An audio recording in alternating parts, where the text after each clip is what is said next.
te whaatalo whātu I lau whaafonga anga I lenei fo I tae au, mā lole fo lau, alo mai o Tālala Radio Samoa. E a mata le tausanga fau, masuinga le amo o miai ona whaatalo sanga I tangata New Zealand e-visa po Electronic Travel Authorization ETA e ulu whale ai I Peretania.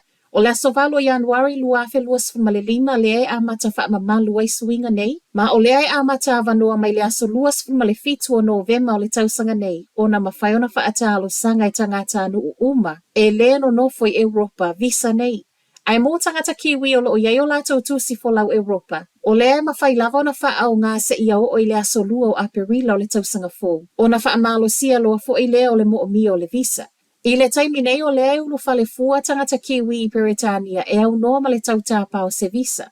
Ma o lea whainga e na o le ono masina le umi e mawhaiona ia I Peretania. Tolu aso leo lo fai mai e whaatali e le whaatalo sangaino le e-visa po le ETA ma e tusa lea ma le luas fulutasi tā la New Zealand le tau. A o tala no ai lai suinga o visa I ulu whale ai Peretania e le ima mau atu fo e ona whai e New Zealand suinga I le tau o lo totongi mo International Visitor Conservation and Tourism Levy le suia mai le tolus fulu lima tā la I le se lau tā la ma o lea e aloa ia a mata mai le aso a tae au. Vanga na ile tau o lo totongi e ulu whale mai ai isi tangata anu ese I lalo o le Electronic Travel Authority lea o lo o whaatu maupea.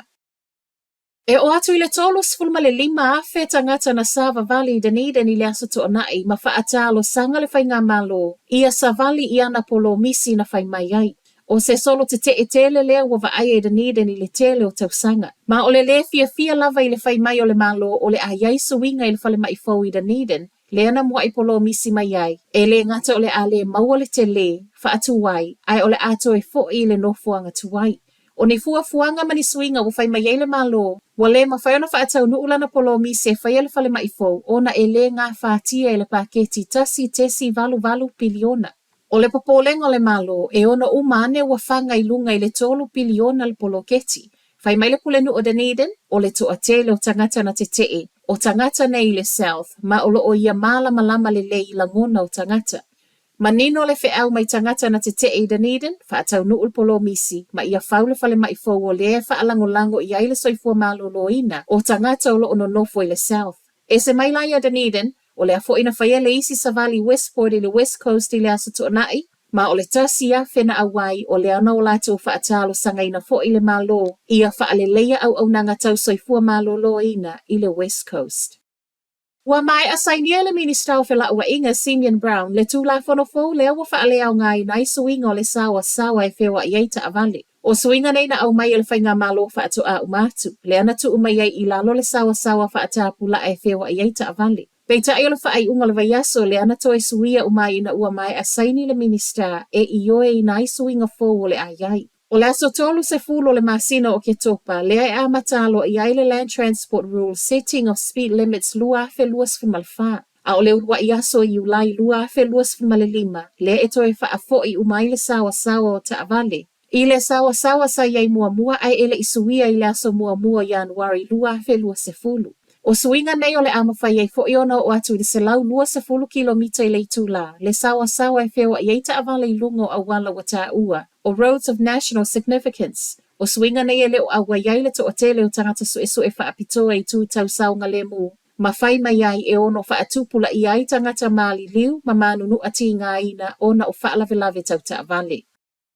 O le sole aso muli o lo tu umai tangata au kilani na whaaleanga ina whale I lo longa ma pala solo e whaatalo sanga I le whaingai ma whai ai. O na whaatau e le pule ngā nu o lato whale. E silia ma le fitu wafe whale na whaaleanga ina I le amatango le tausanga tālu ai. E le ngata o le awha a o timunga ma mawha na iai. Mai lea whaino mera. E lalo mai o le afa lea ua le sitala I le whaingai whaatau ai e le pule ngā nu o lato whale. Mai le sui le pule ngā nu o whale na whaaleanga ina ma o lo o anga waa. E au fiai whale na lolo vai I le maua lunga I silia ma le afa mita. O whale na red sticker pe na yellow sticker foi. A toa ai ma whale na whaaleanga ina I pala solo.